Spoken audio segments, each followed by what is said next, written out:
Hello and नमस्ते। आज का अध्याय लेसन नंबर 2 ज्योग्राफी ग्लोब अक्षांश तथा देशांतर। ये चैप्टर क्लास 6 का है। ग्लोब अक्षांश और देशांतर के बारे में इस चैप्टर में हम पूरा पढ़ेंगे। जैसा कि हम जानते हैं कि हमारी पृथ्वी गोलाकार नहीं है, यह उत्तर और दक्षिण ध्रुवों पर थोड़ी चपटी और मध्य में थोड़ी उभरी हुई है। तो ग्लोब क्या है? ग्लोब पृथ्वी का एक लघु रूप में एक वास्तविक प्रतिरूप है। ये एक स्मॉल रूप में है और ये एक रियल इमेज है जो ये बताता है कि एक्चुअल में अर्थ ऐसी दिखती होगी। ग्लोब विभिन्न आकार और प्रकार के हो सकते हैं। यहाँ पे 4 प्रकार के आपको मुख्यतः आपकी एनसीईआरटी बुक में ग्लोब के प्रकार बताए गए हैं, जैसे बड़े ग्लोब जिनको आसानी से एक स्थान से दूसरे स्थान पर नहीं ले जाया जा सकता, छोटे ग्लोब, पॉकेट ग्लोब और गुब्बारे जैसे ग्लोब, इनको आसानी से एक स्थान से दूसरे स्थान पर ले जा सकते हैं। ग्लोब ध्यान रखें कि स्थिर नहीं होते, उसे उसी प्रकार घुमाया जा सकता है जैसे कुम्हार का पहिया या लट्टू घूमता है। ग्लोब पर देशों, महाद्वीपों, महासागरों और उनके सही आकार में उन सबको दिखाया जा सकता है। ये हमारे 4 प्रकार के ग्लोब प्रमुखता होते हैं। ये ग्लोब की रियल इमेज है, इसको आप देखें, आपके एनसीईआरटी पिक्चर में भी दी हुई है। ये अक्ष कहलाता है जिस पर ये टिका हुआ है। एक सुई ग्लोब में झुकी हुई अवस्था में स्थित होती है जिसे अक्ष कहते हैं। ग्लोब पर वे 2 बिंदु जिनसे होकर सुई गुजरती है उत्तर और दक्षिण ध्रुव हैं। ये नॉर्थ पोल और साउथ पोल कहलाते हैं। ग्लोब को इस सुई के चारों ओर पृथ्वी की भांति पश्चिम से पूर्व की ओर घुमाया जाता है, जैसे अर्थ घूमती है पश्चिम से पूर्व की ओर।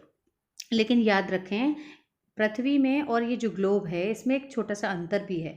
पृथ्वी पर वास्तव में कोई सुई नहीं होती, यह अपने अक्ष पर चारों ओर तो घूमती है, लेकिन ये काल्पनिक रेखा है। एक अन्य काल्पनिक रेखा भी है जो ग्लोब को 2 भागों में बांटती है, इसे कहते हैं हम विषुवतीय वृत्त। पृथ्वी के उत्तर में स्थित आधे भाग को तो हम उत्तरी गोलार्ध कहते हैं, ठीक, और जो साउथ साइड में है यानी दक्षिणी वाले आधे भाग को दक्षिणी गोलार्ध कहा जाता है। जैसे मान लीजिए हम एक बॉल को कटिंग करते बीच से, बिल्कुल बीचों बीच से, तो जो बीच की रेखा होगी उसे कहेंगे हम विषुवतीय वृत्त, और जो ऊपर वाला है उसका आधा कटोरा निकलेगा। बॉल को अगर बीच से दोनों भागों में बराबर काट दें तो ऊपरी हिस्सा जो होगा वो उत्तरी गोलार्ध कहलाएगा, और जो नीचे वाला दूसरा हिस्सा होगा उसको दक्षिणी गोलार्ध कहेंगे। ये दोनों बराबर के आधे आधे भाग होते हैं। इस प्रकार विषुवतीय वृत्त पृथ्वी पर एक काल्पनिक वृत्त बनाती है, और यह पृथ्वी पर विभिन्न स्थानों की स्थिति को बताने का सबसे महत्वपूर्ण संदर्भ बिंदु होता है। विषुवतीय वृत्त से ध्रुवों तक स्थित सभी समानांतर वृत्तों को अक्षांश कहा जाता है, यानी कि ये अक्षांश रेखाएं कहलाई जाती हैं। अक्षांशों को हम अंश में माप सकते हैं। ये देखिए अक्षांश हमें दिखाया गया उत्तर से लेकर नीचे। ये विषुवतीय वृत्त है, फिर 20 डिग्री उत्तर, 40 डिग्री उत्तर, 60 डिग्री उत्तर, 80 डिग्री उत्तर, इस तरह से हमें ये अक्षांश रेखाएं इस पिक्चर में दिखाई दे रही हैं। ये आपके एनसीईआरटी चैप्टर में भी पिक्चर बनी हुई है बुक में। कुछ महत्वपूर्ण अक्षांश जो हैं यानी समांतर रेखाएं, विषुवतीय वृत्त जो है वो 0 डिग्री पर होता है। जैसे कि यहाँ पे देखिए ये 0 डिग्री पर विषुवतीय वृत्त है, ये 20 से नीचे, ठीक। उत्तर ध्रुव 90 डिग्री उत्तर की साइड है और दक्षिणी ध्रुव 90 डिग्री दक्षिण की साइड है। क्लियर? इसके अतिरिक्त भी हम 4 महत्वपूर्ण अक्षांश यानी समांतर रेखाओं को पढ़ते हैं, यानी ये रेखाएं और भी होती हैं। तो ये 4 हमने कैटेगरी किया है। पहली है उत्तरी गोलार्ध में कर्क रेखा, जो कि जिसका हम मान रखेंगे 23 और आधा डिग्री उत्तर साइड में, इसे कर्क रेखा के नाम से जानते हैं। दक्षिणी गोलार्ध में 23 और आधा डिग्री को जो हम मकर रेखा के नाम से जानते हैं। विषुवतीय वृत्त के 66 और आधे उत्तर में यानी 66.5 उत्तर साइड में उत्तरी ध्रुव वृत्त बनता है, और विषुवतीय रेखा के यानी इक्वेटर के 66 डिग्री और आधे 66 और आधे डिग्री दक्षिण में दक्षिणी ध्रुव वृत्त बनता है। यानी ये कुछ महत्वपूर्ण अक्षांशीय रेखाएं हैं। एक तो कर्क रेखा, मकर रेखा, उत्तरी ध्रुव वृत्त और दक्षिणी ध्रुव वृत्त। इनके मान अलग अलग हैं, जैसे कि कर्क रेखा 23 और आधे डिग्री उत्तर की साइड है, मकर रेखा 23 और आधे डिग्री दक्षिण साइड है। विषुवतीय वृत्त जो है, उत्तरी ध्रुव वृत्त जो है वो 66 और आधा डिग्री उत्तर में है, और दक्षिणी ध्रुव वृत्त 66 और आधा डिग्री दक्षिण में है। क्लियर? आगे बढ़ते हैं। महत्वपूर्ण अक्षांश और इसके ताप कटिबंध बताए गए हैं। यहाँ पर भी आप अगर ध्यान से देखें तो देखो 0 डिग्री पर हमारी विषुवतीव्रत आ रही है, 23.5 डिग्री उत्तर साइड में हमारी कर्क रेखा आ रही है, 23.5 डिग्री दक्षिण साइड में हमारी मकर रेखा आ रही है। ठीक, 66.5 डिग्री उत्तरी साइड में हमारा उत्तरी ध्रुवव्रत आ रहा है, और 66.5 डिग्री दक्षिण में हमारा दक्षिणी ध्रुवव्रत आ रहा है। इसके अलावा भी इस पिक्चर में हमें ताप भी दिखाई दे रहे हैं, ताप जो कटिबंध है हमारे। तो इसको आगे हम देख लेते हैं। पृथ्वी के ताप कटिबंध क्या हैं और कौन कौन से होते हैं। तो हम ये कहेंगे कि पृथ्वी के ताप कटिबंध जो है मुख्यतः 3 प्रकार से होते हैं। पहला उष्ण, दूसरा है शीतोष्ण, और तीसरा है हमारा शीत। ठीक, जैसे कि नाम से पता चल रहा है, उष्ण कटिबंध को हम सबसे पहले ले रहे हैं। उष्ण का मतलब होता है गर्मी, हीट। कर्क रेखा और मकर रेखा के बीच के सभी अक्षांशों पर सूर्य वर्ष में एक बार दोपहर के सिर के ठीक ऊपर होता है, इसीलिए इस क्षेत्र में सबसे अधिक ऊष्मा प्राप्त होती है तथा इसे उष्ण कटिबंध कहा जाता है। दूसरा देखें, शीतोष्ण कटिबंध। कर्क रेखा और मकर रेखा के बाद किसी भी अक्षांश पर दोपहर का सूर्य कभी भी सिर के ऊपर नहीं होता। ध्रुव की तरफ सूर्य की किरणें थोड़ी सी टेढ़ी यानी तिरछी हो जाती हैं। इस प्रकार उत्तरी गोलार्ध में कर्क रेखा और उत्तरी ध्रुव व्रत तथा दक्षिणी गोलार्ध में मकर रेखा जो है और दक्षिणी ध्रुव व्रत के बीच वाले क्षेत्रों के तापमान में जो होता है मॉडरेट रहता है, ना मतलब बहुत ज़्यादा गर्मी ना बहुत ज़्यादा सर्दी, इसलिए इसका तापमान मध्यम रहता है, इसीलिए इसको शीतोष्ण कटिबंध कहते हैं। ठीक है, अगला और थर्ड पढ़ लेते हैं, शीत कटिबंध। तीसरा जोन है हमारा जो शीत वाला है, ठंडा वाला। उत्तरी गोलार्ध में उत्तरी ध्रुवव्रत और उत्तरी ध्रुव तथा दक्षिणी गोलार्ध में दक्षिणी ध्रुवव्रत और दक्षिण ध्रुव के बीच के क्षेत्रों में ठंड बहुत होती है। यहाँ सूर्य क्षितिज से ज़्यादा ऊपर नहीं आ पाता, इसीलिए ये हमेशा ठंडे होते हैं, इसीलिए इनको शीत कटिबंध कहते हैं। Is it clear? चलिए आगे बढ़ते हैं। अब हमारे एनसीईआरटी के चैप्टर नंबर 2 में है कि देशांतर क्या है। अक्षांश तो देख लिए, देशांतरों के बारे में देखें। किसी स्थान की स्थिति को बताने के लिए उस स्थान के अक्षांश के अतिरिक्त कुछ और जानकारियों की भी हमें आवश्यकता होती है। आप अगर देख सकें कि प्रशांत महासागर में स्थित टोंगा द्वीप और हिंद महासागर में स्थित है एक मॉरिशस द्वीप, दोनों एक ही अक्षांश यानी कि 20 डिग्री पर दक्षिणी साइड में स्थित हैं। उनकी सही स्थिति जानने के लिए यह पता करना बहुत ज़रूरी है कि उत्तरी ध्रुव को दक्षिणी ध्रुव से जोड़ने वाली जो संदर्भ रेखा है वो पूर्व से पश्चिम की ओर इन स्थानों की दूरी कितनी होगी। यानी एक तरफ टोंगा द्वीप है हिंद महासागर में, प्रशांत महासागर में सॉरी, और दूसरा हिंद महासागर में मॉरिशस द्वीप है। दोनों अक्षांश एक ही 20 डिग्री दक्षिण में है, लेकिन इन पूरब से पश्चिम की ओर इनके स्थानों की दूरी कितनी है ये हमें जानकारी देशांतर रेखाएं बताती हैं।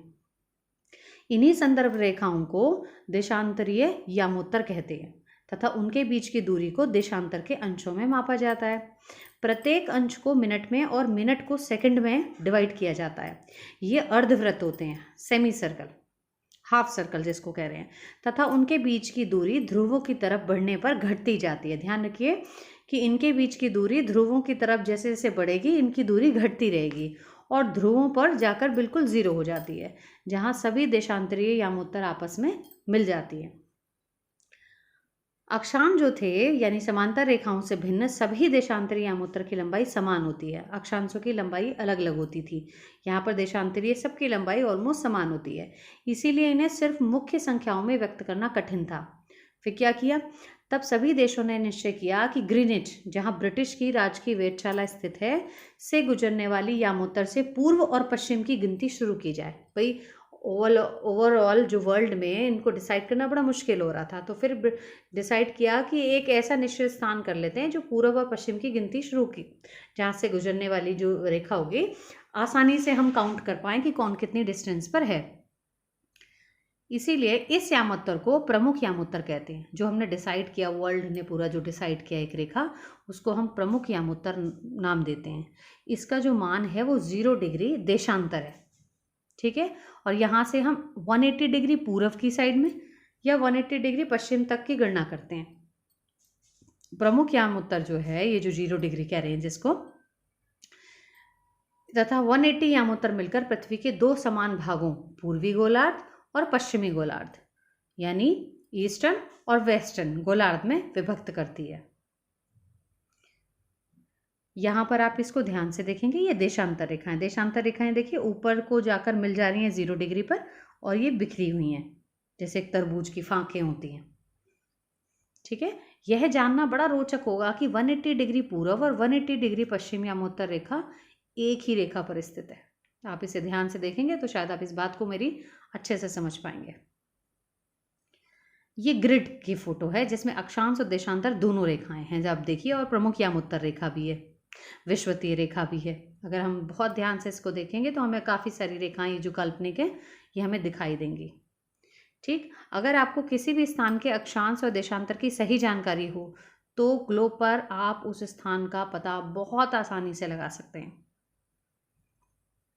ये हमारा वर्ल्ड मैप है, वर्ल्ड दिखाया है और इसको हमेशा हमने ये दिखाया है कि ग्रीनिच कहाँ पे आ रहा है और ग्रीनिच से कौन देश कितने आगे और कौन देश कितने पीछे हैं। ये विश्व का समय क्षेत्र है। देशांतर और समय में क्या संबंध, चलिए देखें इसे। सूर्योदय और सूर्यास्त प्रतिदिन होता है, हम सबको पता है, और ये स्वाभाविक है कि ये पूरे विश्व में समय निर्धारण का सबसे अच्छा तरीका है। ग्रीनिच पर स्थित प्रमुख यामोत्तर, जिसको हम 0 डिग्री कह रहे हैं, सूर्य जिस समय आकाश के सबसे ऊंचे बिंदु पर होगा उस समय यामोत्तर पर स्थित सभी स्थानों पर दोपहर हो रही होगी। इस बात को और एक्सप्लेन करते हैं जरा।